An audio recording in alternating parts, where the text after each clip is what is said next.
video in which one scientist from Israel has mentioned, according to what is mentioned, written in Guardian newspaper, who is supported by some Qatari businessman, that this new Suez Canal would destroy the marine ecosystem in the Mediterranean, which is completely scientific wrong. Because they mentioned that the migration of species from Red Sea to the Mediterranean will completely destroy the ecosystem in the Mediterranean. Because if you know that the saline water in the Red Sea is higher than the Mediterranean, so there is no expected immigration. Even so, the Suez Canal, existing Suez Canal, fulfills this, because we have already, if they want to immigrate, they have already the chance to do it. What also, and they mentioned that those species are toxic. How toxic? Because there is 9 countries on the Red Sea, and nothing happened. Well, since the scientist is an Israeli one, it's expected. It is expected, but they have some impact on the international media.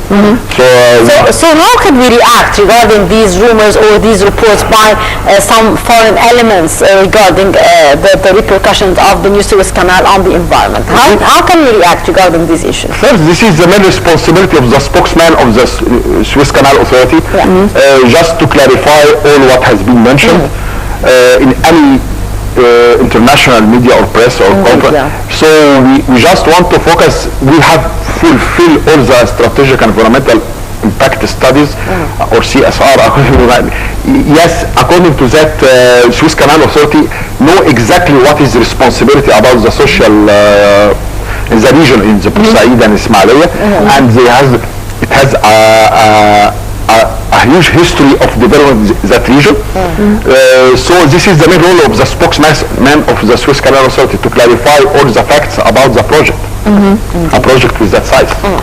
So whenever we are talking about a project like that of the new, it's not only the project itself, it's the logistic zone beside it, it's the new cities which are going to be held to serve the place, the new Ismailia city, the logistic zone. As I said, it's going to be a launch or a turning point in the Egyptian economy, especially in our modern history. How do you see having all these things in parallel? I mean, to work on every and each of those together and in the same time. That project has really, we have noticed a direct and indirect impact on our economy. It is a clear message that we are investing in our country, and you could say that the economic forum next month in Sharm el-Sheikh, no one will invest in this country until he will see clear signs that we are investing in that project.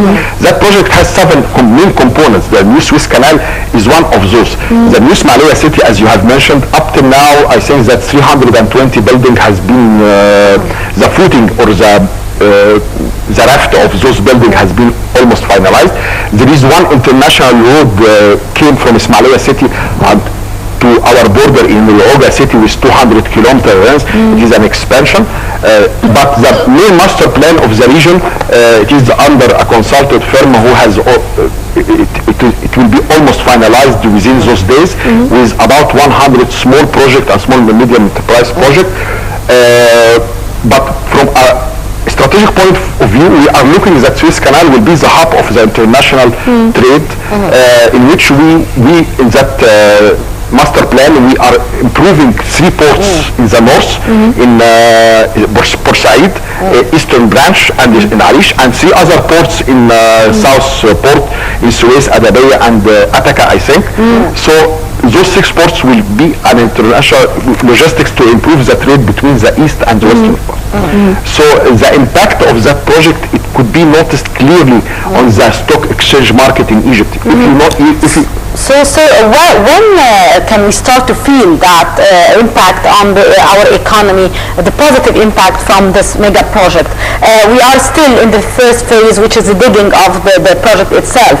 So when the second phase will start to take place, and when we will start to sell the project for the investors, that it would not be open for the investors in the coming economic forum in Sharm el-Sheikh?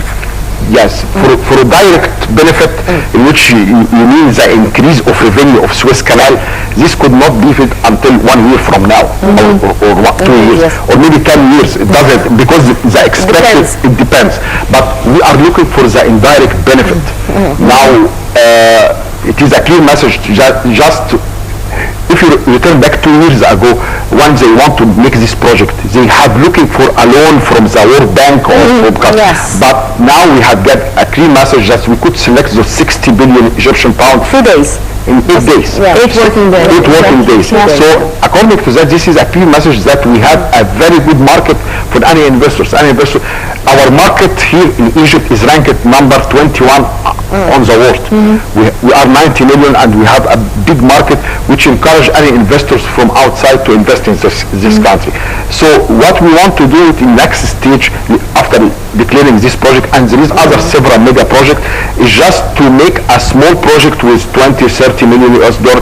This is classified as a medium project, just to encourage foreign investors to invest in this country, in that region exactly. So in order to fight terrorists and also all the other. Sure. Exactly, as you were talking about Egyptians and how we have done it in 8 days, the private sector, I think the private sector should have a very important role in this.